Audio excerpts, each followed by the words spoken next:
ये trade deal का जो मामला फंसा है, ये मार्केट के लिए कितना बड़ा रिस्क है आपके हिसाब से? या फिर कहीं ना कहीं मार्केट अब वर्स्ट केस आउटकम प्राइसिंग कर चुका है और जब भी ट्रेड डील अनाउंस होगी, क्या मार्केट में बड़ी रैली होगी? आपका क्या व्यू रहेगा? देखो, नंबर पे आप पेन पेपर लेके बैठोगे तो आप अपने आप को है ना कंसोल कर सकते हो कि India is not dependent on US exports and so on and so forth कि हमारे जीडीपी पे 0.5% का इम्पैक्ट आएगा। But frankly hand to heart it is very important. India का एक्सपोर्ट्स यूएस को ऑलमोस्ट 90 से 100 बिलियन डॉलर है। मोर इम्पोर्टेंटली जो sectors which are getting impacted like textile, apparel, to some extent jewellery, leather, even IT services, specialised engineering, ये बड़े employment generating sectors हैं India के लिए। एंड ये जो सब सेक्टर्स है इसमें इंडिया का राइट टू विन है। हम इसमें अपना मार्केट शेयर ग्लोबली लूज नहीं कर सकते हैं। और दूसरा, I think US is the largest economy by far, और we are close to US. China भी बहुत बड़ी मार्केट होगी, बट इंडिया चाइना में एक्सपोर्ट नहीं कर सकता है ज्यादा। तो I think we need one big market for growth. तो बहुत इंपॉर्टेंट है मेरे हिसाब से। तो ट्रेड डील होना, जल्दी होना बहुत इंपॉर्टेंट है। ऑलरेडी 11 महीने हो चुके हैं। और मुझे लगता है कि along with trade deal and maybe some positive news in the run up to the budget, I think ये दोनों बिगेस्ट ट्रिगर हो सकते हैं मार्केट के लिए। हम्म। एक और सवाल, और वो थोड़ा सा आई एम श्योर कि स्पेशली क्योंकि आप इस इंडस्ट्री से जुड़े हैं, मार्केट में पिछले 2-3 सालों में बहुत पैसा रिटेल का आया है और उसने इस साल से पहले इस तरीके की करेक्शन या जिसे कहते हैं प्राइस करेक्शन, टाइम करेक्शन देखी नहीं थी। एफआईआईज ऑलरेडी किसी कारण से हमसे नाराज हैं। कहीं ना कहीं एक रिस्क है क्या कि जो डोमेस्टिक लिक्विडिटी मार्केट को अब तक संभाल के रखे हुए, अगर इसको और लंबे समय तक रिटर्न्स नहीं मिले तो ये जो हम 30-30 हज़ार करोड़ रुपए की एसआईपी देख रहे हैं, इस पर कहीं ना कहीं डेंट पड़ सकता है? अनुज, अगर आप देखेंगे, आपका बोलना सही है कि लास्ट 12-15 महीने में लोगों का पैसा नहीं बना है।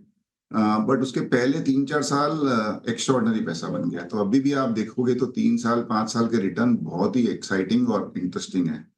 और इस साल भी अगर आप सिर्फ निफ्टी देखोगे तो निफ्टी ने दिया है 7-8% का रिटर्न। तो ऐसा नहीं है कि कुछ नहीं हुआ है। हाँ, मिड कैप और स्मॉल कैप ने नेगेटिव रिटर्न दिया है, बट अगर कोई भी इन्वेस्टर एक बैलेंस्ड पोर्टफोलियो मेंटेन करता है तो साल के एंड तक उसका, इस साल भी इतने खराब साल में भी 6-7% बन जाएगा, which will be more than any other asset class other than gold and silver. तो I think it's not a bad outcome. और गोइंग फॉरवर्ड देखो, equity is a growing asset class. अगर आपको लगता है कि हमारा देश 6-7% रियल जीडीपी और 9-10% नॉमिनल जीडीपी ग्रोथ से बढ़ने वाला है, और ये $4 ट्रिलियन की इकोनॉमी, $8 ट्रिलियन होनी है, 7 साल के बदले 8 साल लग जाएंगे बट होनी है।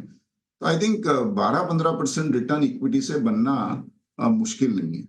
And those kind of returns if investors are happy with, I think money will keep on coming in. जब भी इन्वेस्टरों से मिलता हूँ, और अभी तो म्यूचुअल फंड के रोड शो के लिए मैं काफी जगह गया हूँ, आई थिंक इन्वेस्टर्स एक तो कंफर्टेबल है। ऐसा नहीं है कि हाँ, रिटर्न तो सबको बनाना है तो उस हिसाब से आप बोल सकते हो कि थोड़े डिसअपॉइंटिंग है, but investors are also pretty okay with 12-15% annualise return going forward. तो मुझे नहीं लगता एटलीस्ट 1 साल और तक ये इम्पैक्ट आएगा। हाँ, अगर 1 साल और रिटर्न नहीं बने तो हो सकता है कि थोड़ा एक चेंज हो जाए अपना behaviour. But at least for the next 6-12 months मुझे लगता है कंटिन्यू रहेगा। हम्म। अच्छा सुनील सर, एक आखिरी सवाल आपसे, थोड़ा पर्सनल सवाल पूछूंगा। 7 साल से आप एबेकस पीएमएस चला रहे हैं और काफ़ी सक्सेसफुल आपका पीएमएस रहा है। अब म्यूचुअल फंड दोबारा स्टार्ट करने का आपकी सोच कहाँ से आई? नहीं अनुज, आप सही कह रहे हो, और बहुत मुश्किल भी है और स्ट्रेसफुल भी है, बिकॉज म्यूचुअल फंड में आपको पता है कितने बड़े बड़े हाथी हैं। हमसे बहुत बड़े हैं, 10 लाख करोड़ एयूएम वाले 3-4 म्यूचुअल फंड है उसमें। हम बहुत छोटे नेटवर्क के साथ में म्यूचुअल फंड में आ रहे हैं। लेकिन अगर आप देखोगे ना तो थोड़ा है ना, इंडियन इन्वेस्टर भी मेच्योर हो रहा है। They are also wanting new sort of avenues to invest. और रेगुलेटर भी I think is encouraging more participants. तो अगर म्यूचुअल फंड आप देखिए तो 2003 में 35 म्यूचुअल फंड थे जब मैंने मेरी म्यूचुअल फंड की जर्नी रिलायंस म्यूचुअल फंड से शुरू की थी। अब करीब 50 म्यूचुअल फंड है। तो सिर्फ 15 म्यूचुअल फंड ऐड हुए हैं 22 साल में और आपका एयूएम में भी 20-30 गुना हो गया है, आपके नंबर ऑफ इन्वेस्टर 20-30 गुना हो गए।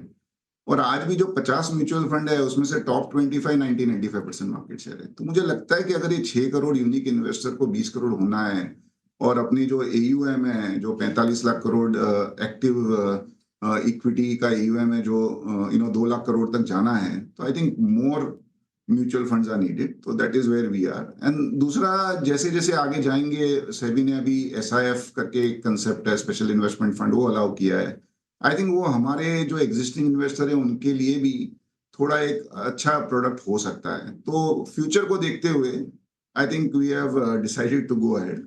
जैसे मैंने कहा, मेहनत बहुत है, टफ भी है, हमारे पास लिमिटेड कैपिटल है, लिमिटेड रिसोर्सेज है, we are against very large players, but लोगों का साथ है, आप लोग का प्यार है, कोशिश तो पूरी करेंगे। चलिए, ऑल द बेस्ट आपको, और थैंक यू सो मच आज हमारे साथ जुड़ने के लिए सुनील जी। धन्यवाद।